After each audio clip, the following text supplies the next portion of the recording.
tous en chœur. Drôle d'époque celle que nous traversons. Tel un disque rayé qui tournerait en boucle, où l'histoire bégayait au son lourd des sillons, les mémoires effacées quand se referme la boucle. Qu'y a-t-il de si dur à comprendre la chose ? Sans le moindre murmure des questions qu'on ne pose, à l'échelle d'une vie passée à la gagner, quand on y réfléchit, le temps est écoulé. Esclaves de ces galères qui empêchent la conscience, contraints à la misère en toute indifférence, alors que nous trimons au lointain tripalium, des légions de démons trônent au pandémonium.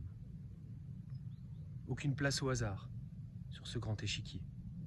Remisé au placard, l'amour est balayé au service de l'IA comme 1000 Kasparov. Des familles d'initiés poussent le bouton sur off. Tellement de mensonges sur les choses de la vie. Même dans nos pires songes, bien moins de perfidie, crions-le haut et fort pour que cela résonne, oui encore et encore, dénoncer la maldonne. Ne pas verbaliser, c'est bien nier l'horreur.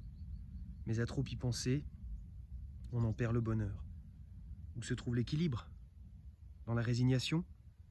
De se sentir libre au chaud dans sa prison.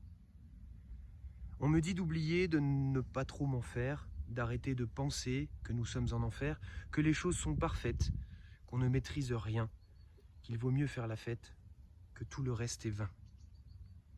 Comment baisser les yeux et toujours faire semblant ? Que tout va pour le mieux, tout comme au bon vieux temps, heureux les imbéciles, les hamsters dans leur roue, chaque jour bien dociles, ignorant ceux qui jouent avec nos différences, nos désirs et nos peurs, aux racines de l'enfance jusqu'à la dernière heure, ingénierie sociale, transhumanie mystique, au service du mal, les sciences algorithmiques. Destruction des valeurs familiales, ancestrales, jadis, rempart de l'ultime intrusion, percé de part en part dans l'intime, le profond, c'est toujours la peur, leur arme la plus létale.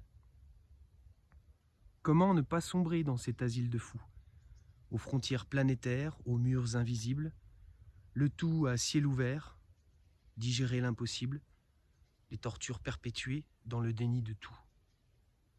Je me tourne vers la foi en un présent lucide, où la paix entre moi et mon ego réside. La clé, c'est notre cœur, c'est aussi simple que ça. À trop chercher ailleurs, on ne le guérit pas.